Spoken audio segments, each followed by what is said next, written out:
Hey girl, hey, welcome to Beneath Her Veil. I'm so excited that you've come to my channel.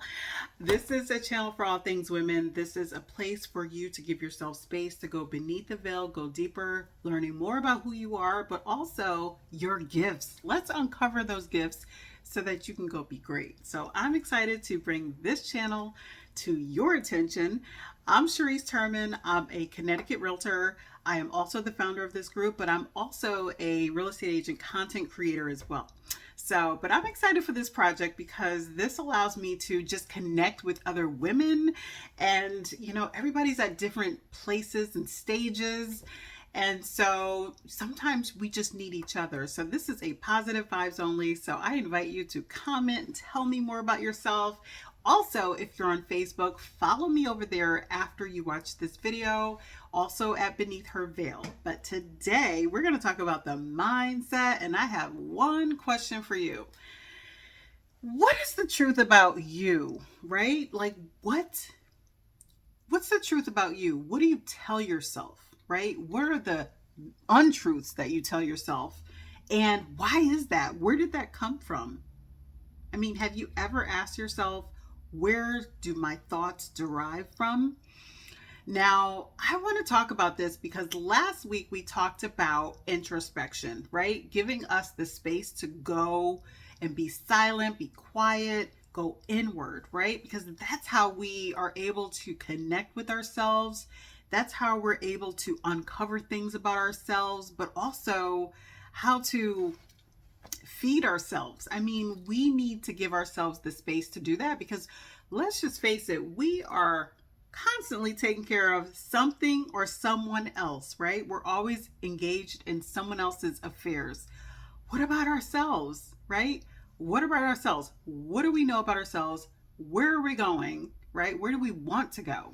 So this is what this is about. So, uncovering the truth about who you are, right? Because sometimes we are constantly feeding ourselves negativity about us. I mean, why? Why do we do that?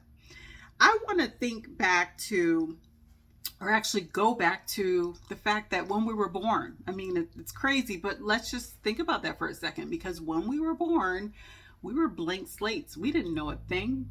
We didn't know a thing, right? So we were raised by our families. They took care of us. But also, what they also did is they imprinted their ideals, their experiences, right, onto us as well. So a lot of times when we get to college, we start to re-examine some things about ourselves. We get to learn who we really are outside of being at home under our parents' thumbs. But not all of us get to do that. Not all of us have experienced that journey.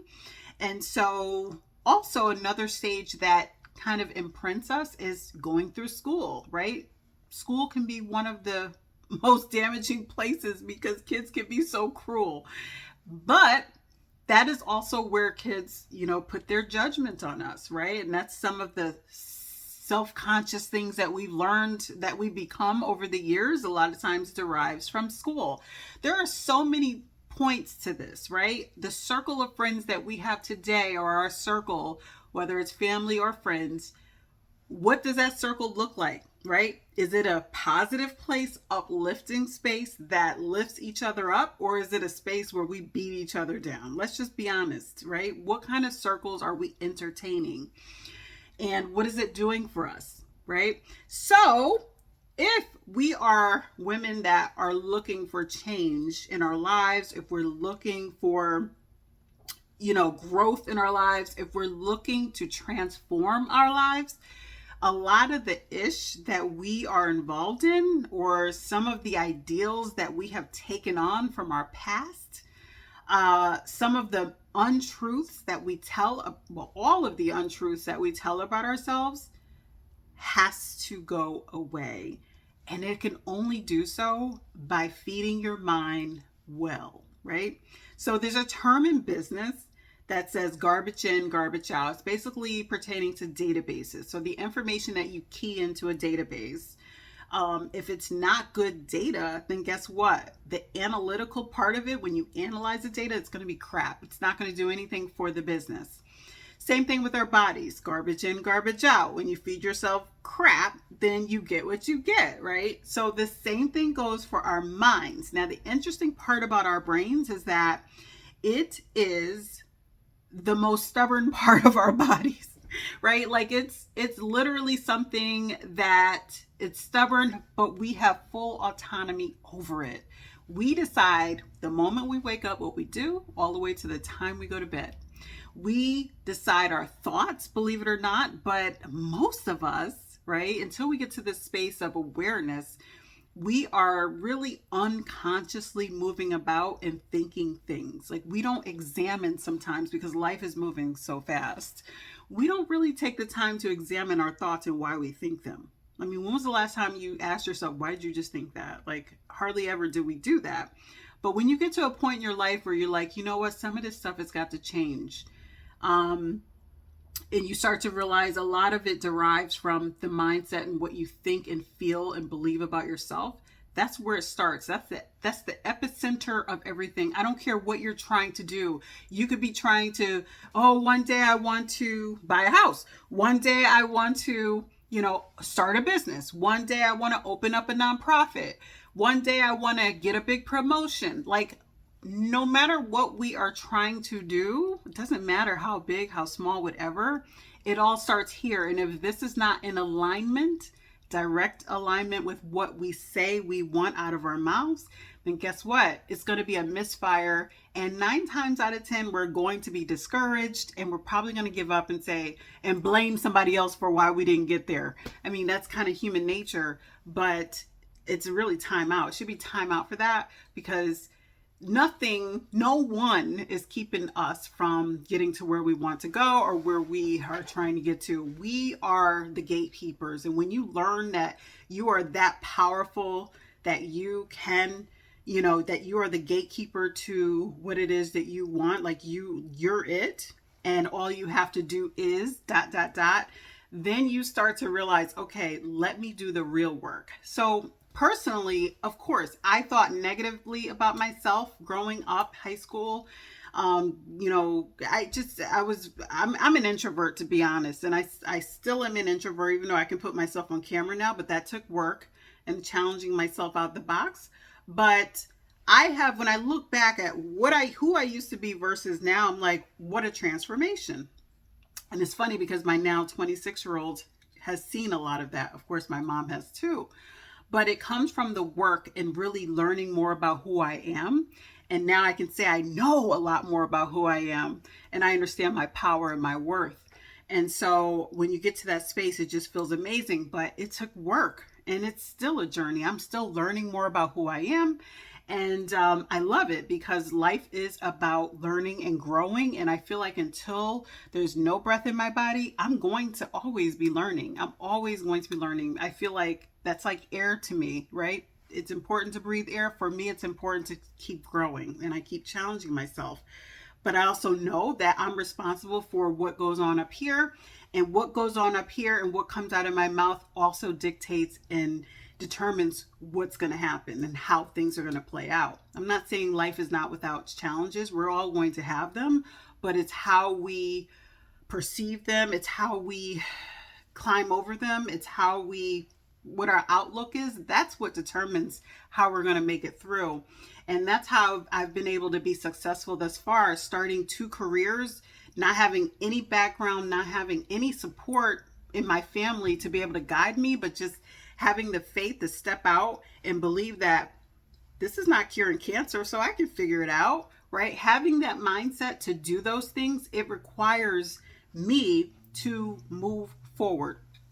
So I protect my mind. This is one thing I do every day, is I protect my mind. I protect what I watch on TV. I don't have the TV on all day. It's hardly on. And when it is, sometimes it's on in the background, but I listen to, I have positive affirmations. I listen to different podcasts, and I have my go-tos, but I'm all about speaking life into my brain every day. Like, these ears are hearing positivity more than anything. And that to me keeps me where I need to be. It keeps my energy, my vibration. It keeps me wanting my whole being wanting to receive more good than anything. And so keeping myself open is like a portal being open to good. That is what protecting my mind is. So I always protect my mind. I protect my energy. And I've learned to just, really understand that this here is powerful and I am responsible for what it's thinking. And when something negative comes through my mind, I quickly denounce it and I flip it on its side and I say something that counteracts it immediately. It's almost like I'm speaking to myself, and sometimes I'll say it out loud, and I'm okay with that because I have to do what I have to do in order to protect my mindset. So this is what I do. So, one of the things that I hear a lot is, a lot of people will say, for instance, if it's not one thing, it's another, right? Oh, it's always something. I don't agree with that. That's another phrase, a negative phrase that I denounce, because if I accept that as the truth, then I'm basically saying there's going to be more crap and more negativity and more stuff coming. And what is it going to be? I'm almost like looking for it, right? That's a simple example that floats out of a lot of mouths. You wouldn't be surprised how many times I hear that. That's the kind of negative self-talk that we say almost naturally. Why? Because we've heard it a million times from our friends, our relatives, and that's how we grew up. That's how we grew up. That doesn't mean that's how we stay. So again, mindset is everything. So I hope you found value here. If you, I'd love to know what your practice is. I'd love to know where you are right now, where this video finds you in your journey. But also head on over to Facebook and, chat it up over there. I definitely, create more content over there on a day-to-day basis. But, if you're really looking for change in your life, everything starts here before you can really even get started in what you say you want. You got to start here. I've paid for many coaching programs, thousands of dollars. And the first thing they will have you start off with is the mindset, because nothing else will be right until you get that all the way together. So I hope you find value, and definitely check us out here for more video content every Monday. Check it out here on this channel, Beneath Her Veil, but also follow us on Facebook. But until the next video, guys. Bye.